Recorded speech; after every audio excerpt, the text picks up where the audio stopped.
안녕하십니까. 세무법인 에스크로 대표 정혜태입니다. 여러분, 돈을 버는 방법은 두 가지가 있습니다. 이 두 가지를 다 가지고 있다라고 하면 돈을 벌기가 더 쉽겠죠. 한 가지만 가지고 있다고 하면요, 좀 더 어려울 겁니다. 자본주의 시스템 하에서 돈을 버는 방법은요, 첫 번째, 노동으로다가 버는 방법이 있고요.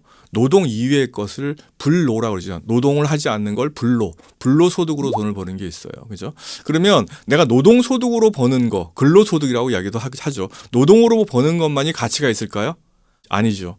내가 노동을 하지 않고도 돈을 벌 수 있다면 그 역시 아주 효율적인 방법일 겁니다. 자본주의 시스템 하에서는요, 어떤 것이 더 비중이 높을까요?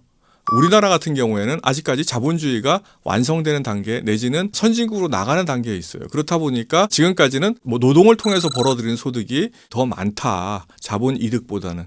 그렇지만 어떤 추세에 있냐면은 아주 급진적으로 어떻게 해요? 자본 이득으로 버는 소득이 많아지고 있습니다.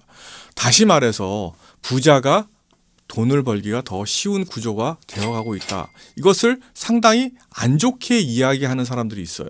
이런 사람들은 어떤 사람들일까요? 네, 사회주의 시스템이 되게 좋다라고 생각하는 사람일 수도 있어요. 그런데 이거는 자본주의, 자본의 힘이 많고, 그죠? 그 사회가 누적하고 있는 자본의 양이 많아지면 어떻게 돼요? 자본 이득으로 벌어들이는 돈이 자연스럽게 많아질 수밖에 없는 거예요. 산업 구조의 문제고 경제 구조의 문제예요.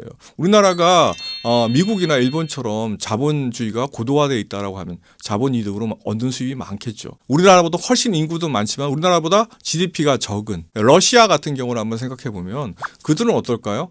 대부분은 노동을 통해서 어떤 창출을 하겠죠. 러시아도 그래도 상당히 10,000불 가까이 소득을 내는 나라이기 때문에 그렇지 않은 자본주의가 정말 미개발된 베트남 한번 예를 들어볼까요? 지금 1인당 GDP가 한 2,500불 안 되죠. 우리나라의 한 10분의 1도 안 되는 그런 소득을 올리고 있습니다. 1인당 GDP로 봤을 때. 이런 나라는 산업 구조가 어떨까요? 90% 이상이 어떻게 될까요? 노동을 통해서 자기 소득을 얻어가겠죠. 나머지 10% 아주 자본력이 미약하기 때문에 겨우 부동산 임대라든지 아니면 주식 투자라든지 이런 자본시장이 활성화되어 있지 않기 때문에 그런 것들은 더 소득을 올리기가 어렵다라는 것. 그래서 우리는 자연스럽게 이 불로소득이라는 거에 집중을 하고 그리고 돈을 버는 방법에 대해서 이해를 하는 게 중요합니다. 베트남 같은 경우에는 상당히 노동소득으로 벌어들이는 돈이 많지만 앞으로는 어떻게 될 거예요? 점점 자본 이득으로 벌어들이는 소득이 많아질 겁니다. 우리는 상당히 그렇게 진행되어 왔고 앞으로는 더 진행될 부분이 적을지도 모르죠. 그렇지만 베트남은 어떨까요? 지금 10%도 안 될 거예요. 아마 대부분 90%는 노동을 가지고 생산을 유지하는 그런 시스템일 겁니다. 그럼 이런 나라들은 어떨까요?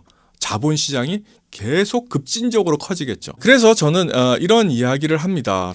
이 자본시장이 커질 때 예를 들어서 이런 거예요. 사법시험이라는 제도가 있었어요. 지금도 이제 다른 공인회계사 하는 세무사 이런 시험 제도가 있죠. 그런데 이게 국가 정책이 변화함에 따라 가지고 어떻게 돼요? 갑자기 공인회계사를 500명 뽑다가 1,000명으로 늘린다든지 사법시험을 1,000명 뽑다가 2,000명 늘린다든지 그러면요, 수험자들은 어떻게 해요? 쉽게 합격해요.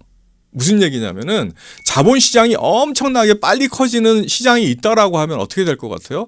돈을 내가 가지고 있어도 금방금방 돈이 불어나죠. 자본 이득을 올리기가 쉽다라는 거예요. 우리가 과거를 한번 생각을 해볼게요. 부동산 시장이 활성화되려고 막 할 때, 그죠? 80년대 후반, 그죠? 90년대, 그 다음에 2000년대 초반 이런 때 어떻게 됐어요? 부동산이 막 강남 엄청 땅값 뛰고 그랬잖아요. 이것도 자본시장이란 말이에요, 그죠?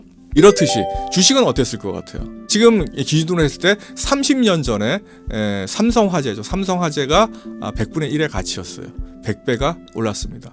30년 전에 물가를 감안한다고 했을 때도 우리는 지금 한 30배 이상, 한 40배 정도의 수익을 얻을 수가 있었다라는 겁니다. 이렇게 얘기할게요. 30년 전에 내가 5천만 원 삼성화재를 샀어요. 지금 얼마 가지고 있어요? 50억 가지고 있어요. 근데 지금 50억하고 30년 전에 50억하고는 같아요? 같지 않아요. 그걸 감안한다고 하더라도 우리는 한 30배에서 40배 정도의 수익을 얻었다라는 것이죠. 100배가 아니라 30배 내지 40배 정도의 수익을 얻었다라고 이해를 하시면 됩니다. 앞으로 내가 어떻게 노후를 준비할 것인가? 나는 지금 젊은데 또 나는 좀 지금 나이가 들어가는데 이거를 극복하기 위해서 내가 노동소득뿐만 아니라 자본이득에 대한 관점을 가지고 접근하시라. 있다라는 개념을 말씀드립니다. 제가 경기 변동에 따라 가지고 자산의 보유 방식이 바뀌어야 된다라는 이야기를 계속 해오고 있는데요. 만약에 경기가 좋은 상황이고 앞으로 확장 국면에 있다라고 하면 어떤 방법이 좋을까? 그리고 아주 장기 동안 내가 자산을 보유해야 한다면 불로소득이 가장 높이 가는 곳은 어딜까? 우리나라일까? 베트남일까? 중국일까? 미국일까? 아니면 또 그죠? 우리나라 내에서도 어떤 종목일까? 뭐 이런 이야기를 해보도록 하겠습니다. 오늘은 여기까지 하겠습니다. 고맙습니다.